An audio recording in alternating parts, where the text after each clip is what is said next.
ගුරු විභාගෙට සල්ලි ගෙවලා රෑදවල් නැතුව පාඩම් කළත් ඔයාගේ ඇප්ලිකේෂන් එකේ තියෙන එකම එක පොඩි වැරැද්දක් නිසා ඔයාගේ මුළු උත්සාහයම වතුරේ යන්න පුළුවන් කියලා ඔයා දන්නවද? ගොඩක් අය මේ චූටි දේවල් ගැන හිතන්නේ නැහැ. ඒත් විභාග දෙපාර්තමේන්තුවෙන් මේවා සලකා බලනවා. අද මම පියවරෙන් පියවර කියලා දෙන්නේ ඔයාගේ අයදුම්පත කිසිම වැරැද්දක් නැතුව සම්පූර්ණ කරන්නේ කොහොමද කියලයි.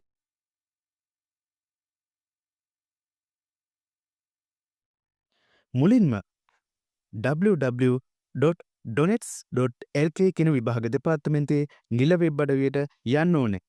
ඒකේ හෝම් පේජ් එකේ our service කියන එකේ පහළට යනකොට online applications recruitment/eb exams කියලා එකක් තියෙනවා. ඒක මත ක්ලික් කරන්න ඕන. ඉන්පසු apply for exams ක්ලික් කරන්න. එතකොට ඔයාට දැනට ඇප්ලයි කරන්න විභාග දෙපාර්තමේන්තුවෙන් දාලා තියෙන විභාග ලිස්ට් එක පෙන්නනවා. ඉන් ඔයාට අදාළ ටීචින් එක්සෑම් එක ඉදිරියෙන් නැති ඇප්ලයි කෙන බටන් එක ක්ලික් කරන්න ඕන. මේ එක්සෑම් එකට අදාළ වැදගත් උපදෙස් මාලාවන් ඔයාට දැනගන්න ඕන නම් ඉන්ස්ට්‍රක්ෂන් බටන් එක තමා ක්ලික් කරන්න ඕන. ඇප්ලයි කෙන බටන් එක ක්ලික් කරාට පස්සේ ඔයාගේ ලියාපදිංචිය සහ OTP තහවුරු කිරීමට අවශ්‍ය වන ජාතික හැඳුනුම්පත් අංකය, ජංගම දුරකථන අංකය සහ ඊමේල් ලිපිනය ඇතුළත් කරන්න ඕන. විශේෂයෙන් මතක තියාගන්න. ඔයා මෙතනදී ලබා දෙන ජංගම දුරකථන අංකයට හා ඊමේල් ලිපිනයට තමා සියලුම තොරතුරු විභාග දෙපාර්තමේන්තුවෙන් යොමු කරන්නේ. ඔයාගේ ජාතික හැඳුනුම්පත් අංකය, ජංගම දුරකථන අංකය හා ඊමේල් ඇඩ්‍රස් එක ඇතුළත් කළ පසු ඊට පහළින් දිස්වන කුඩා කොටුව ටික් කරන්න. ඉන්පසු next ක්ලික් කරන්න. ඊට පස්සේ ඔයාට OTP එක තහවුරු කරන්න වෙනවා. ඔයාගේ ෆෝන් එකට OTP කෝඩ් එක එනවා. ඒක ඇතුළත් කරලා submit ක්ලික් කරන්න ඕනේ. දැන් තමා අයදුම්පත පිරවීමට පටන් ගන්න තියෙන්නේ. වැඩේ පටන් ගන්න කලින් මේ දේවල් මතක තියාගන්න යාළුවනි. මුළු අයදුම්පතම පිරවිය යුත්තේ ඉංග්‍රීසි මාධ්‍යයෙන් විතරයි. ඊළඟට තිරේ දිස්සන මේ විශේෂිත අක්ෂර කිසිසේත්ම භාවිතා කරන්න එපා. අන්තිමට මතක තියාගන්න තරු සලකුණු භාවිතා කර ඇති සියල්ලම සම්පූර්ණ කරන්න ඕන. මුලින්ම ඔයා විභාගයට පෙනීන්න බලාපොරොත්තු වෙන මාධ්‍ය, දිස්ත්‍රික්කය හා අයදුම් කරන පාසල් වර්ගය තෝරන්න ඕන.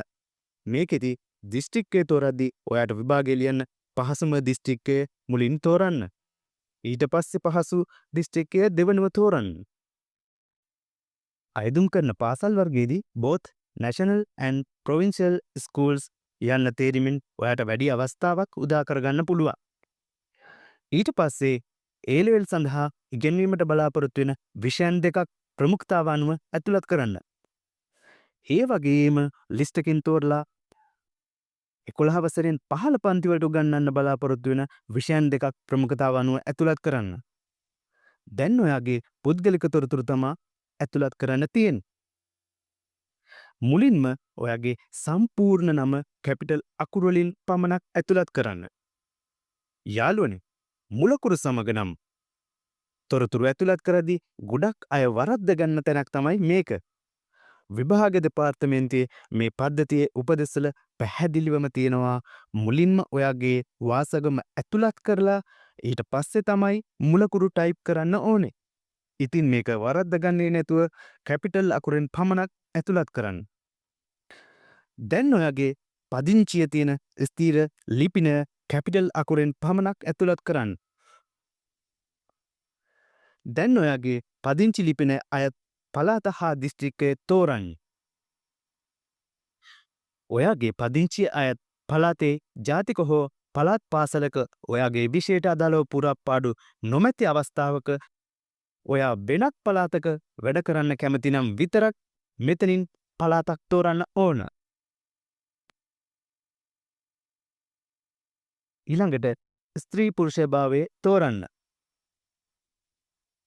දැන් ඔයාගේ ජංගම දුරකථන අංකය හා ස්ථාවර දුරකථන අංකයක් තිබේ නම් පමණක් ඇතුළත් කරන්න. මෙතන ඔයාගේ ඊමේල් ඇඩ්‍රස් එක දාන්න. දැන් ඔයාගේ විවාහක අවිවාහක බව තෝරන්න.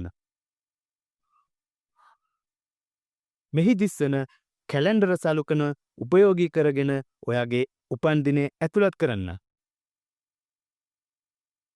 දැන් 2023 2/10 දිනට ඔයාගේ වයස හදලා ඇතුළත් කරන්න ඕනේ. ඊට පස්සේ ඔයාගේ ඕල රිසල්ට්ස් ඇතුළත් කරන්න තමයි තියෙන්නේ.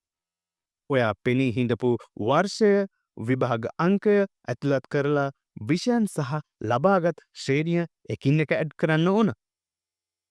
දැන් ඒ විදිහටම ඔයාගේ A level තොරතුරුත් ඇඩ් කරන්න ඕන. ඊළඟට ඔයාගේ උපාධිය සම්බන්ධ තොරතුරු තමයි ඇතුළත් කරන්න තියෙන්නේ. ඔයා ලබාගත් උපාධියේ නම, උපාධිය ලබා දුන් විශ්වවිද්‍යාලය හෝ ආයතනය, ඔයාගේ ඩිග්‍රී එකේ effective date එක, ඔයා උපාධියට කරපු ප්‍රධාන විෂයන් හා උපාධිය සම්පූර්ණ කරපු මාධ්‍යය ඇතුළත් කරන්න ඕන.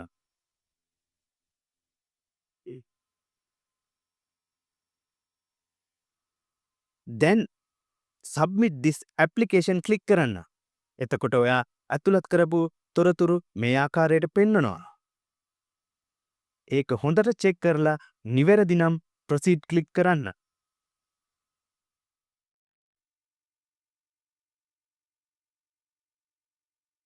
ඔයාට ඊළඟට තියෙන්නේ විභාග ගාස්තුව ගෙවන වැඩේ.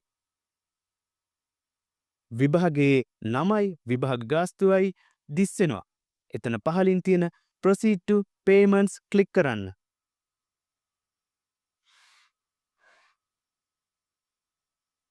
විභාග දෙපාර්තමේන්තුව විසින් ක්‍රම දෙකකට ගෙවන්න ඔයාලට අවස්ථාව ලබා දීලා තිනවා. 1. වීසා හෝ මාස්ටර් කාඩ් මගින් ඔන්ලයින් පේමන්ට් එකක් විදිහට කරන්න පුළුවන්. දෙවැනි එක BOC එක හරහා බැංකු මගින් හෝ BOC apps මගින් ගෙවීම. යාළුවනේ, BOC එක හරහා ගෙවීම නිවැරදිව සිදු කරන ආකාරය පැහැදිලි කරන වීඩියෝ එකක් කලින් කරලා තිනවා. ඒකේ ලින්ක් එක ඩිස්ක්‍රිප්ෂන් එකට දාන්නම්. ඔයාලත් BOC එක හරහා ගෙවනවා නම් අනිවාර්යෙන් ඒ වීඩියෝ එක බලලම ගෙවන්න. මේ රුපියල් 2700 විභාග ගාස්තුව ගෙවීමේදී ඔයාට ක්‍රම දෙකකින් එකක් තෝරාගත් පසු ආයෙත් ක්‍රමය මාරු කරන්න දෙන්නේ එක වතාවක් විතරයි. ඒක මතකේ තියාගෙනම මේ වැඩේ කරන්න යාළුවනේ. ඔයා වීසා හෝ මාස්ටර් කාඩ් මගින් ගෙවනවා නම් කාඩ් නම්බර් එක, කල්ලිකුත්තන අවුරුද්දයි මාසයයි, කාඩ් එකේ අයිතිකරුගේ නම, CVC නම්බර් එක ඇතුළත් කරලා ගෙවන්න පුළුවන්. මතක ඇතුව ඔන්ලයින් ට්‍රාන්සැක්ෂන් කරන්න පුළුවන් කාඩ් එකක් විතරක්ම භාවිතා කරන්න. මේ මොන ක්‍රමෙන් ගෙවුවත් ගෙවීම අවසානයේ ඔයාට රෙෆරන්ස් නම්බර් එකක් ලැබෙනවා. ගෙවීම තහවුරු වුණාම ඔයාට මැසේජ් එකක් හා ඊමේල් පණිවිඩයක් ලැබෙනවා.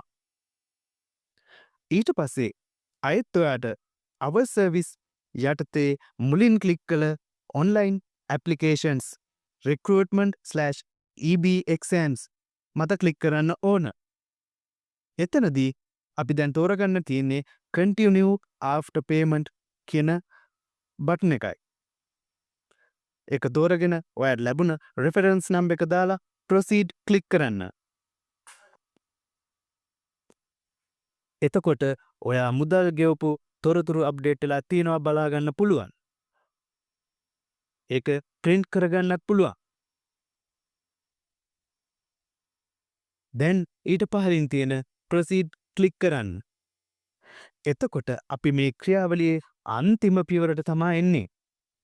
එතන විභාගයේ නම, ඔයාගේ නම, ජාතික හැඳුනුම්පත් අංකය සහ රුපියල් 2700 ගෙවූ මුදල පේන්න තියෙන්න ඕන. ඊට පස්සේ පහලින් තියෙන පොඩි කොටු දෙකම ටික් කරලා complete and submit ක්ලික් කරන්න. දැන් ඔයාගේ අමාරුම වැඩේ 100%ක් අවසానයි.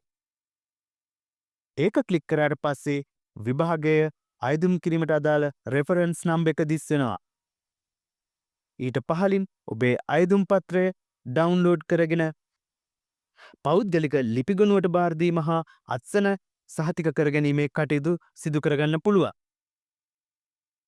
අයදුම්පත් බාරගන්නා අවසාන දිනෙන් පසු අයදුම්පත සිස්ටම් එකෙන් තහවුරු කරාට පස්සේ ඔයාට SMS එකක් මගින් අයදුම්පත ලද බව විභාග දෙපාර්තමේන්තුවෙන් දැනුම් දෙනවා. ඔයාට මේ විභාගය ඉහළින්ම ගොඩ යන්න සුබ පතනවා. මොනවා හරි ප්‍රශ්න තියෙනවා නම් පහලින් කමෙන්ට් කරන්න. ෂෙයා කරලා යාළුවන්වත් දැනුවත් කරන්න. මම ඔබේ සේවා මිතුරා. ස්තුතියි.